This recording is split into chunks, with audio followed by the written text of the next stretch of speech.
mean that he could preemptively get it. So best case you can get it on turn 3. So anyway, here we go. For those of you just joining us, I'm Gavin Verhey. I'm here with Adrian Sullivan. And we're about to watch a round 8 feature match, round 8 of 9. So there's this round, one round after it. If you win this match, maybe you can draw into top 8. So big match on the line here. On your right, David Thomas. David is playing Dredge. Dredge is a deck that's been around. If you don't have the hate for it, it's rough to deal with. He's going to be dumping a lot of cards into his graveyard. He's going to be dredging to do so. He's going to be using Breakthrough, Careful Study to draw a lot of cards quickly, and then at the end, he's going to be using Bridge from Below, Cabal Therapy, and so forth to combo his opponent out, using Dread Return to get back a big creature. Icarid is another thing he can use. He can just grind you out with Icarids over time, triggering Bridge from Belows to get 2/2 zombie tokens. The problem on the other side is Marsh Usary. I'm not exactly sure how you say that, but he's playing a really cool green-white deck, which is looking to have a really rough matchup against David Thomas's Dredge deck. Now, it wouldn't be the first time Dredge was defeated by a green-white creature deck, but it's going to be an uphill battle for Marsh. But his deck is pretty cool, so we wanted to show him off to you. He's playing Weathered Wayfarer, Mother of Runes, Noble Hierarch, Sylvan Safekeeper, Gaddock Teague, Tarmogoyf, Quasali Pridemage, Neither Reliquary, Mirren Crusader, Terravor, and a single Umezawa's Jite. The lands you can tutor up are Karakas, Mazavith, and Bojuka Bog. And Marsh, the battle is against him. It's an uphill battle, but he does have some big credentials here. I mean, he top-8'd U.S. Nationals twice, I think. He was the alternate for the U.S. Nationals team 2 years ago. I believe he top-8'd either Pro Tour or Grand Prix at some point, too. He is quite the accomplished player. In his sideboard, he gains another Bojuka Bog, a second one, but it's unclear if that's going to be enough. I think that the key to this matchup is going to be how fast David Thomas's draw is. And with that LEDs available to him and Deep Analysis in his deck, he's playing a more combo-oriented version of Dredge than some players play, and he can have some really, really quick starts. Looks like David Thomas taking a mulligan, as Dredge tends to do. Let's see what's going on. So Marsh looks like he kept his opener, and he's going to need all the cards he can get in this matchup. Gaddock Teague is nice. It shuts off Dread Return. It's definitely a problem for the Dredge deck, but it's far from unbeatable. If you have Gaddock Teague, it means you can't cast Breakthrough, you can't cast Dread Return, you can't cast Deep Analysis. But the Dredge deck can still grind you out with zombie tokens, Icarids, and Dredge deck's favorite way of winning is attacking with Narcomoebas a bunch of times. So we'll see what happens. I'm looking at the sideboard. I mean, you can bring in that other Jite, which is kind of useful. You can occasionally kill your own creatures, which is a nice benefit to turn off those Bridge from Belows, but Jite is a little slow in this matchup. I think if Marsh gets Teak, he might have a shot. Otherwise, it's going to be rough. Or if he draws the one of Bojuka Bog early, he might be able to do stuff. But he doesn't have enough pressure to be able to put on to make it worthwhile. So we'll see what's going on. Quite a diverse field here, and these are two very diverse decks. One player playing Dredge, the other player playing a green-white deck we've never really seen before. I mean, it looks almost like a Hate Bear's style, but it doesn't have very much actual factual hate. Right. 3 Gaddock Teague, 4 Quasali Pridemage, the closest we've got to hate. But look at all of that ability to protect itself. 4 Mothers, 3 Sylvan Safekeepers. That's pretty awesome, actually. Yeah. Seeing Sylvan Safekeeper is pretty unbelievable. It's a card you don't see very often. We haven't really seen it since Flash Combo. That's right. And before that, it hasn't really seen much play. Oliarati's much overdue Invitational card. He won the first Invitational, I believe, and then he went off to join the Army and never made that card. He never made the card, came back to join the Army, and when he got back, he was like, well, I guess I still have this card to make. So he worked with Wizards, and it came out in Judgment. For those who don't know what the Invitational card does, it's a 1G for, it is a single G for a 1/1. And you can sacrifice a land to give a creature Shroud. That's right. That's what it does. Not exactly the most exciting Invitational card. It's no Dark Confidant. It's no Meddling Mage. Now, Marsh is not afraid to play any number of kinds of decks. He played a aggressive red deck at the U.S. Nationals that he made the national team, very similar to the one that Michael Jacob used to win the event. But he's played many other kinds of decks. He is not married to a particular archetype. And there's Putrid Leech from David Thomas. Putrid Imp, yeah. Putrid Imp. Turn 1 Putrid Imp for David Thomas. Different format. So Marsh has a Weathered Wayfarer, which is important. It can find a Bojuka Bog, But David dredging 6 cards already. He's got a discard outlet, and that's exactly the kind of thing you're looking for. No other dredge cards there. Or did he hit a thug? He might have hit a thug. I can't tell. It's all in his graveyard now, so bear with us. Oh, I know, breakthrough. This could be it right here. So he's going to go discard that card to Future Dimp, cast Breakthrough. Breakthrough, for those who don't know what it does, it says it's blue and X, draw 4 cards, then discard all but X cards. So you play for 1, you draw 4 cards and then discard your hand. But he's pretty happy doing that. So he's going to dredge the Grave Troll, then dredge the Stinkweed Imp, and here, just half of his deck, just like that on the very first turn. And there's a Golgari Thug. Looked like the first bridge from below to me. Okay, so there's a Stinkweed Imp in there, and there's another Imp. So dredges 6 cards, 5 cards, 5 cards, 5 cards. So he dredges 11, 16, 21, 26 cards. Like the very first of the Icarids, I think. Icarid, and 2 more bridges from below, I believe. This is what this deck does. I think he hit a Cabal Therapy somewhere in there too. We can flash it back. He did hit a Cabal Therapy. Strip Marsh's hand, get 3 zombie tokens. And the zombies there can then fuel up that Dread Returns that he has in the yard already. And I don't think he has anything of real value to bring back. Does he have an Angel? He has Angel of Despair in his graveyard. That seems like a little bit weak, though, just to do all of that work just to get an Angel. I don't know. That's a lot of zombie tokens, and you get to blow up his land or his Wayfarer. I think I would just put that Angel into play here. Like, you don't know what Marsh has in his deck. You don't want to play Gaddock King next turn or something dumb like that. So I think putting Angel into play, blowing up your land, getting a bunch of zombies is going to be really effective. So yeah, and plus he gets to see what's in Marsh's hand. So he's going to Therapy Marsh, get a bunch of zombie tokens, and this is turn 2, folks. Therapy Marsh, get a bunch of zombie tokens. Now, one of the things I don't like about David Thomas's deck, I really like seeing Tireless Tribe in Dredge. Instead, he's running 4 Lion's Eye Diamond, and that has a similar kind of value, but I think I prefer the Tireless Tribe. Well, so the difference is if you don't have Tireless Tribe, you don't have to play all of the Tarnished Citadel-like lands that hurt you, which makes a big difference, especially with decks like Burn running around. So David Cabal Therapies looks at Marsh's hand. Here's the Dread Returns. Angel. And there's Angel of Despair. And gets a bunch of zombie tokens, sacrifice them all. And now he's got, all right, so turn 2, your board is 2/2 Putrid Imp, can't block, 2/2 zombie token, 5/5 Angel of Despair. He's got 3 bridges in his graveyard. I think David Thomas is in pretty good position here. Plus we know Marsh, he knows Marsh's hand, and there's not a lot he can do.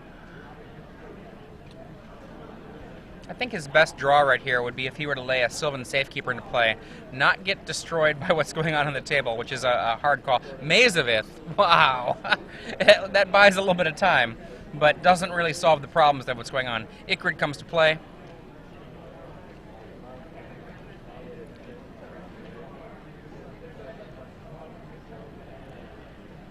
Golgari Grave Troll is dredged. Another Icarid hits the graveyard. Narcomoeba. Man, yep. And this is what the dredge deck does. Marsh has a Maze of Ith, but I don't think it's going to be nearly enough. Discards to give his Putrid Imp the ability to hop. Yep, Putrid Imp gains flying. So he's going to block with Weather Wayfarer, and that block will remove Bridge from Blows from David Thomas's graveyard. But even then, that's still 3, 4, 5 damage on Marsh. The bridges go away. I don't know if I would have attacked with that zombie token there. I feel like you just serve with Icarid, and if he chooses to block, then you get 3 more zombie tokens. Yeah, I'm right there with you on that. But at the same time, I don't know how much it matters right now. I think it's already so far over that it just doesn't really matter anymore. Yeah. So let's see.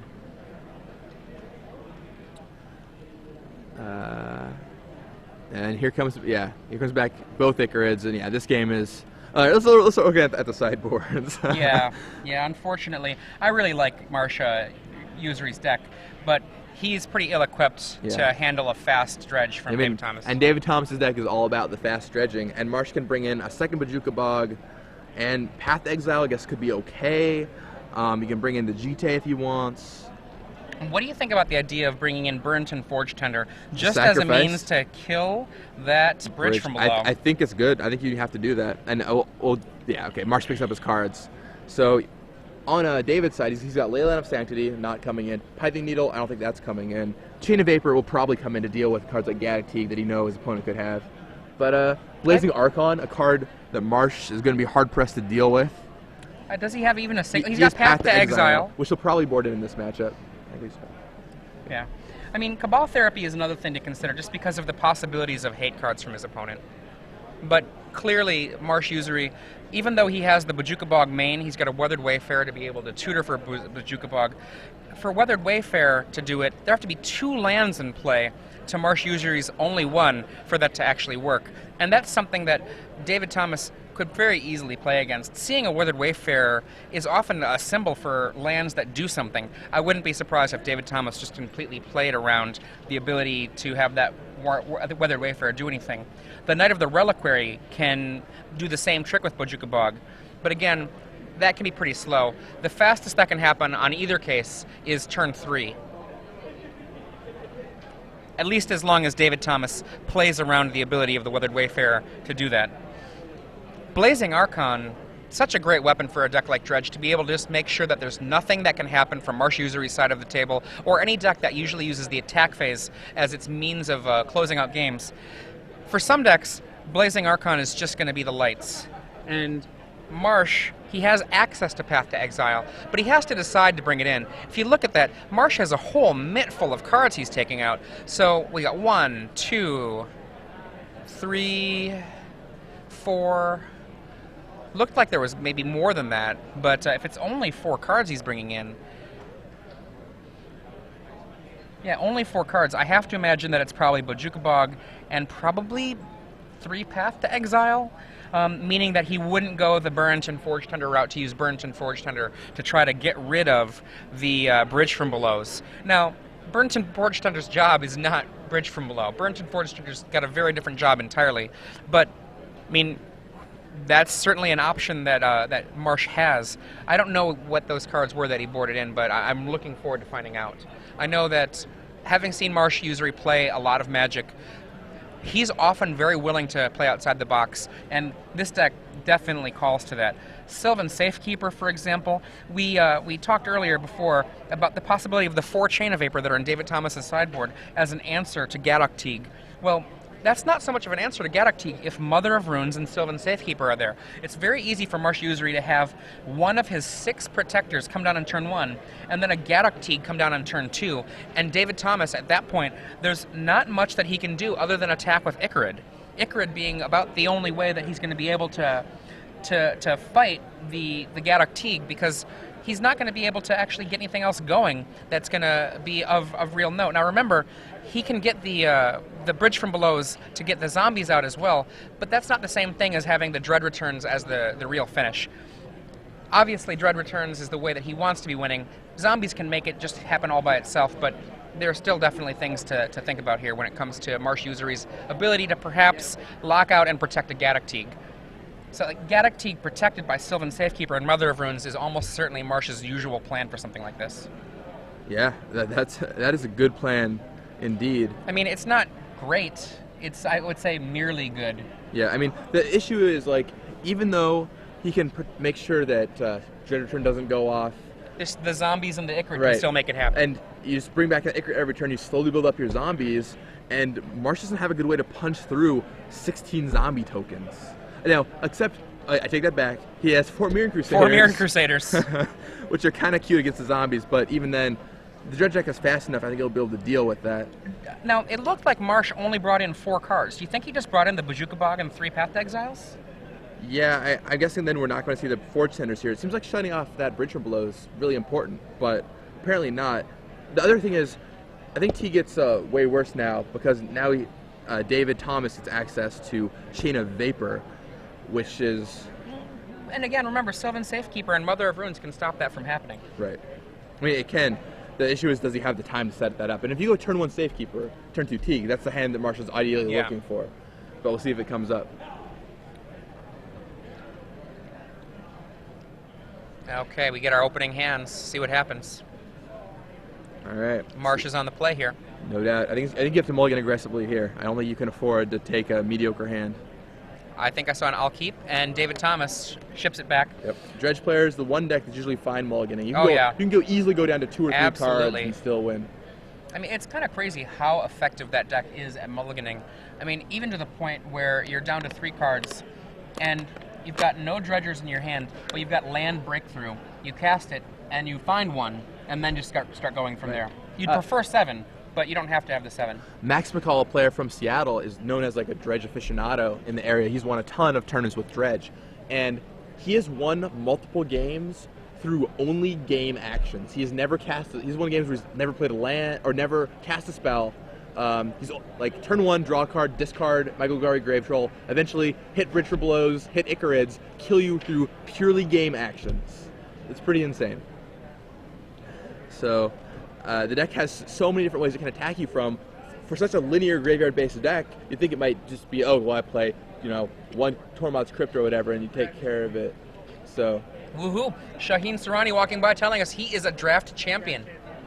Wow, that's awesome. Draft Open champion, yeah. During these Legacy events, there's simultaneously 2 Draft Opens being run, and the winner both gets a bunch of money, picks up a bunch of Open Series points, and who better to pick it up?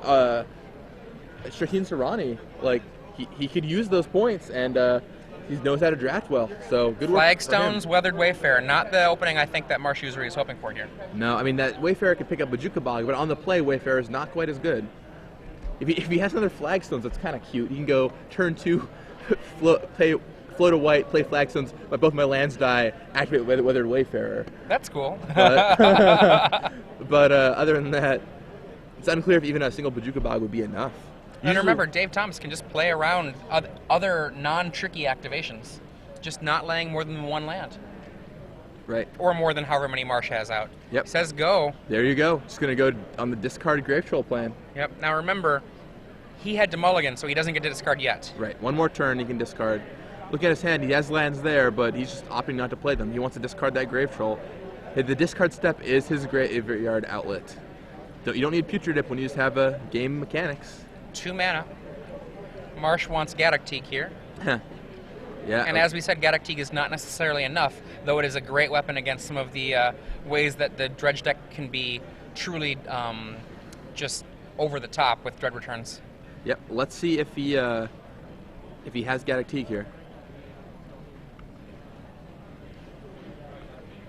Oh, he just has Pride Mage, so he's going to serve in for 2, but not what he's looking for. And if there's a target for Pride Mage, it could remove those bridges, but I don't think there are any good targets for Pride Mage. Yeah, I mean, not unless David gives him one. Yeah, I mean, David has LED, or Needle, I guess, but I don't think he boarded Needle in.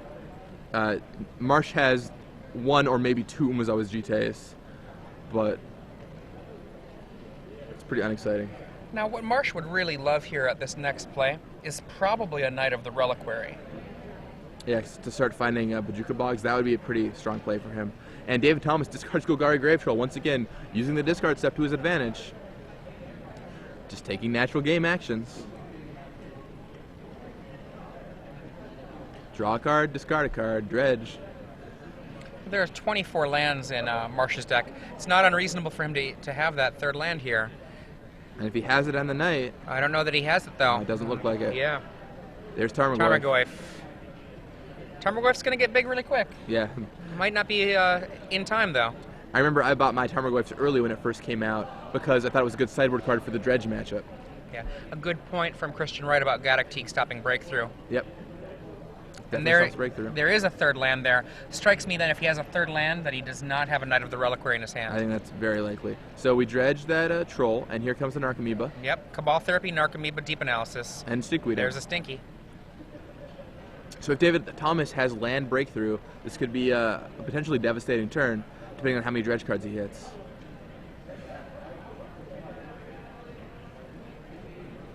So Narcomoeba enters the battlefield, and this is the only thing on Marsh's side. And so in his upkeep, or draw step rather, Marsh is going to path that, I'm pretty sure, to make sure that David can't get Cabal Therapy off. Yeah.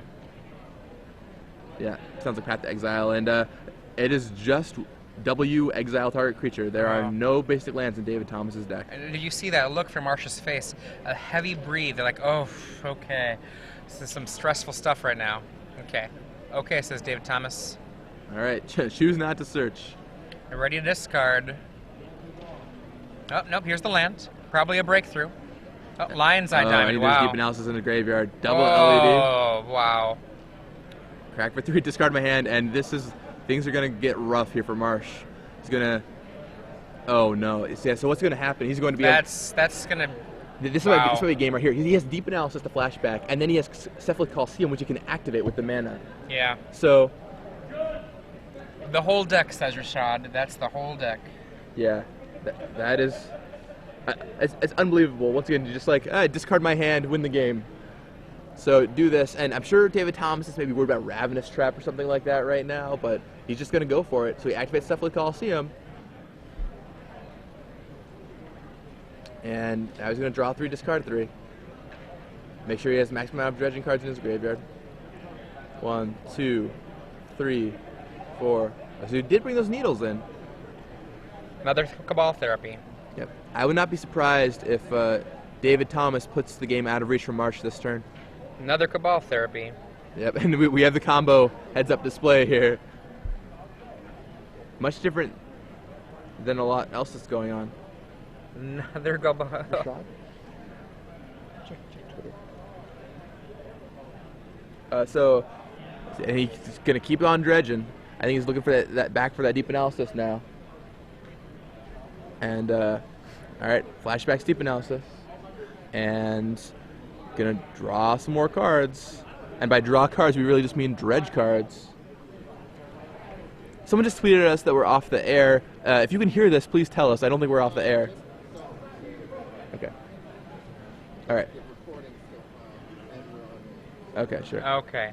So there's a Golgari Grave Troll. And flips over a bunch of Narcomoebas. I see another Deep Analysis.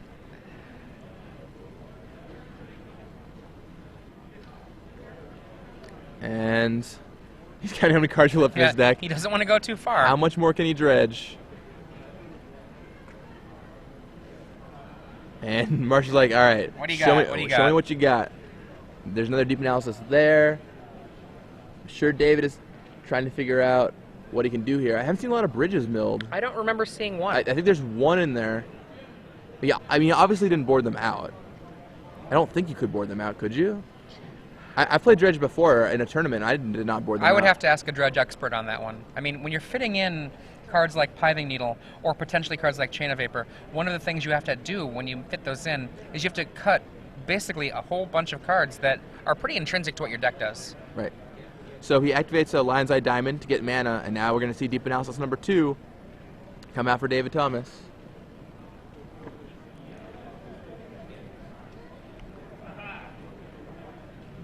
And he's going to dredge some more.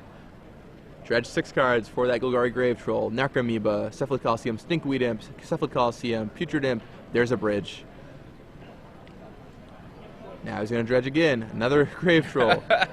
1, 2, 3, There's 4, another bridge. 5. Another bridge. There you go. The bridges are all hiding at the bottom of his library, so that's plenty of bridges. And now I think David, if I don't remember if he has Flamekin Zealot. If he has the Zealot in his graveyard, he might be able to win right now.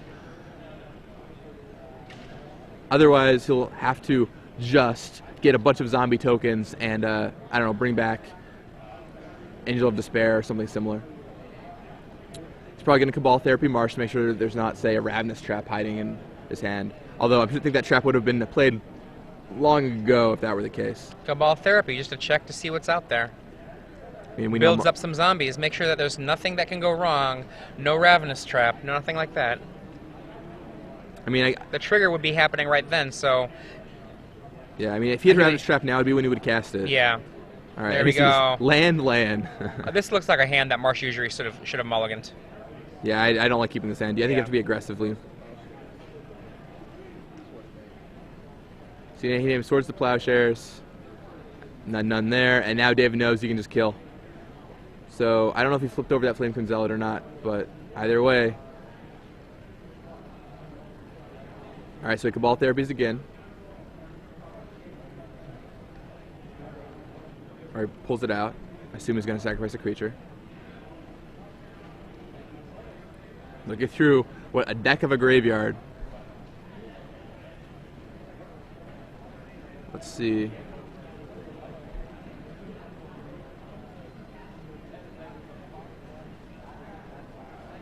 Oh, man. All over but the crying. Yeah, I mean, David is just figuring out what he's going to do here, but pretty sure that's lights out for Marsh. Too bad, because he had a really awesome deck, too. Okay, so he's going to Dread Return a Golgari Grave Troll, so it doesn't look like he's going to kill this turn. That's one of my favorite things, actually, about Dredge, is that I've seen so often someone that's really pushed hard back against Dredge, gotten rid of so many different cards, and then a Grave Troll will just come out and finish up the work. Yeah, so I mean, I'm not sure if he's playing Grave Troll to beat him down that way, or if he's going to, if he's Dread Returning the Grave Troll to get a bunch of zombies, and then Dread Return again to get an Angel of Despair to get even more zombies. Goodbye, Narcomoeba. Yeah, Narcomoeba goes away, zombies come out to play.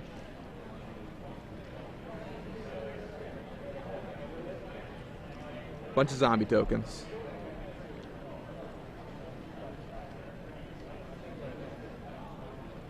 Yeah.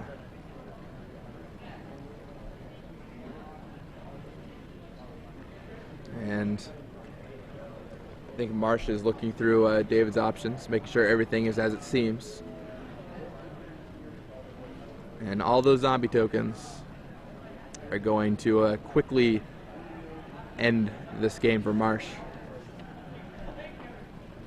Yeah, there's nothing Marsh can do. Yeah, I keep looking at the list, wanting to see something that can happen, but there's nothing in this list.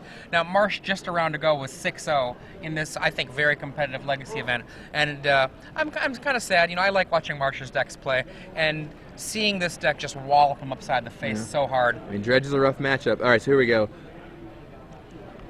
A bazillion zombies, so there are 6 zombies out. There were 9. 3 of them were just used to Dread Return. Grave Troll comes back. Now, are we going to see... Okay, there's another Dread Return in the graveyard. I mean, I think he's waiting on David to mess up. If David messes up, Marsh can maybe win, but I don't really see how that's happening at this point. So, so the trick with the Golgari Grave Troll, I think what they're talking about right now, is if you Dread Return a Grave Troll, it counts itself when it's coming back into play, which is not something that you would normally think about. The conversation seems like it's pretty unimportant when it comes to how this is going to affect Marsh's position.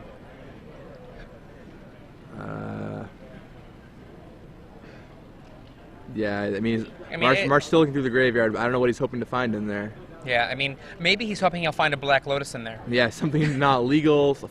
Make sure that there's, the correct number of copies on all the cards. But look at me on the DCI. What are you doing with this in your deck, David Thomas? I don't know. All right, so Grave Troll comes in. I think they're counting creatures. Right. But I mean, realistically speaking, looks at the Exile Zone, Dread Returns, getting back Angel of Despair, going to kill off Marsh's Tarmogoyf. Let's just kill that guy. That seems fine. And I think David Thomas is pretty content. And those bridges go away. Huh.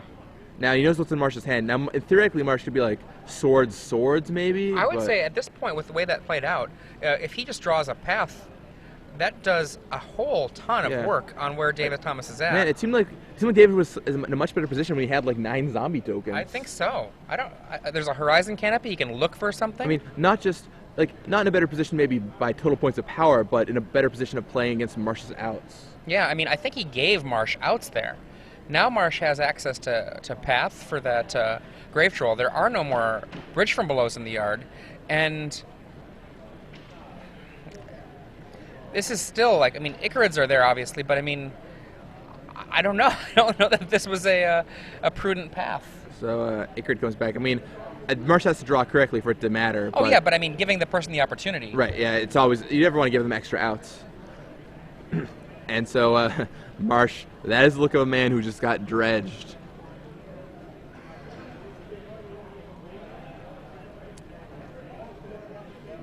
A poem sent to us by Stuart Walker on Twitter. Dredger's poem. Milling 6, this isn't hard. Good stuff heading to the yard. Narco out, you're nearly done. In for 40, isn't this fun? Nice. That is awesome. And Stewie Two Shoes for that. That's awesome. And let's see. Our creator goes away there. And Marsh is desperately looking for something he doesn't have. Hoping for David to draw an extra card or something. Yep, there that's we it. go. Marsh Usary giving out the hand. David Thomas, our winner of this match, very likely able to draw into the top 8. Yep, looks like we'll have another dredge in top 8 after last week.